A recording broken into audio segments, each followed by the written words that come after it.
for 5 grand for a video. But this was when I was like 19. I was like, double it. And I'll walk outside and I'll give it to a homeless person. And they're like, no, you won't. And I was like, double it. And I was like pacing around my neighborhood for 3 hours convincing this guy, like on the phone, just double the money. I promise the video will go viral and I'll give it to homeless person. I was like, $10,000 just looks better in a title. It'll get more views. I promise your app will do better. A lot of times people, oh boy, it's like they think their videos are better than they are, honestly.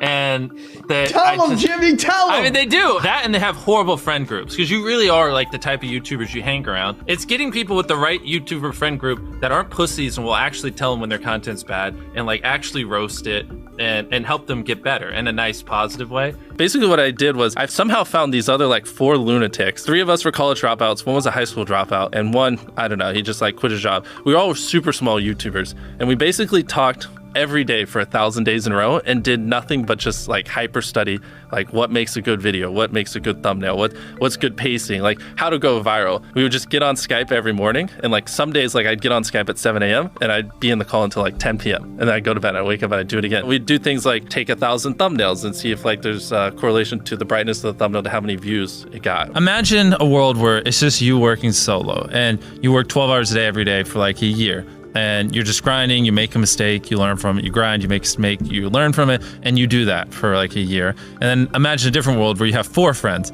who are also equally grinding in something similar. Friend number 1 makes a mistake on Friday, he teaches the other 4 people. Friend number 2 makes a mistake the next week, teaches everyone. And then like you're all learning from each other's mistakes. You're all constantly studying 24/7 and downloading each other. Like after a year, you're like 2 years ahead of the guy who was just solo. Do you frequently go that far out of your way to capture the thumbnail? Yeah, I mean, of course, everyone should. If people don't click, they don't watch. So you want to give them something to click. Something a lot of people forget is like unsuggested on phones, thumbnails are really fucking small. So like people are editing thumbnails full blown on their computer. And when you shrink it down, you can't see. We try to all around be above the rest. Anyone can clickbait, but do you actually like deliver on it? We say we put 100 million Orbeez in the backyard, we put 100 million Orbeez in the backyard. Your title and thumbnail set expectations. Like what you're saying is like, I like bananas. And what you need is bananas are the best goddamn food on the planet. Like that's the type of opinion you need. Like you need something like how to get 100 million views on YouTube, or not even that, that's not strong enough. You need something that makes people go,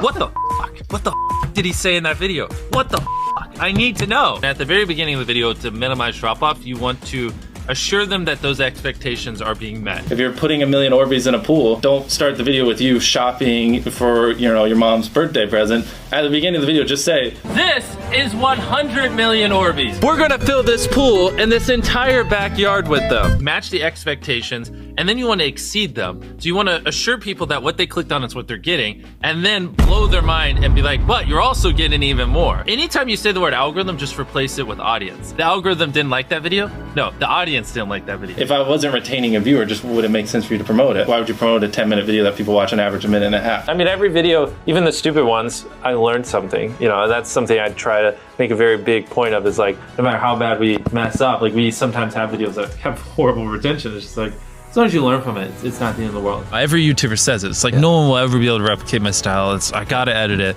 But newsflash, someone can. It's actually not as difficult as you think. It was good that I got a really strong foundation on how YouTube works and how the style of videos I wanted and everything before I scaled up the team, if that makes any sense. I just want to make sure that's clear, because I've seen people try to build the team without foundation and knowing how to do well. I know that if we film this video, it will do well, just because I've spent a decade of my life hyper obsessing over YouTube and I have a good pulse on it. But if you didn't have that, then you wouldn't know. Like, you wouldn't be able to spend $4 million on a Squid Game, because you might lose $2 million and then you can't pay your people. But of course, yeah, if I didn't have these people, I couldn't do half the stuff I do. For the last like 8 or 9 years, like every dollar I've made, I just spent it the next month on content. And I just did that every single month, and it just kept getting bigger and bigger, and here we are. Since I was 13, there probably hasn't been a single hour that's gone by that I've been awake where I haven't thought about YouTube. Like, I'm just focused on making the best videos possible, period. I don't care about making money. I don't care about time. I don't care about anything. I just want to make the best videos on the planet. Literally all the algorithm does is reflect what the people want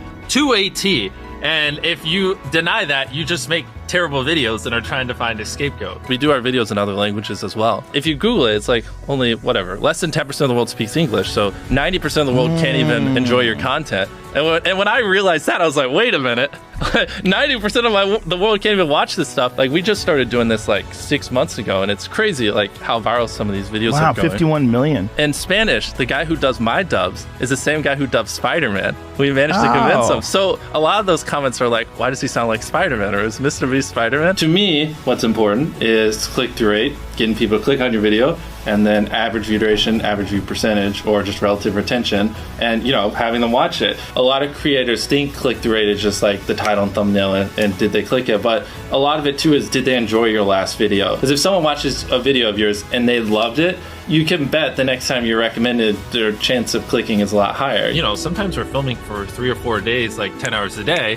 30, 40 hours of filming plus months of setup, whereas most creators probably film for a couple hours and set up for a day. Outside of just filming, we brainstorm video ideas, relentlessly, hours every day. By always doing all those things, it just distinctively sets it so far apart that it's basically, in my head, it's like, why would you not watch it? Viewers aren't stupid. They can tell when you half ASS, I don't know if I'm allowed to curse, a video, or if you really put in effort. And if they can tell you're putting in a lot of effort, they're gonna be more likely to click on future videos. And that snowballs. And because once you build that trust, they get to a point where it doesn't matter what you upload. They just know it's high effort and they just know it's great. And they're just conditioned just to watch because you have a good track record. And so with filming, it's just like trying to make sure we're doing everything we can, no matter how expensive it is, no matter how much time it takes, to make the best video possible. A lot of people, if they gave away 100 grand, they would make a huge deal about it. But sometimes we're just like, yeah, here's 100 grand. Thanks for watching, bye. Doing it that way makes it more fun and just more interesting. So I like to keep a little bit of it mysterious because I think that's what people enjoy. A lot of people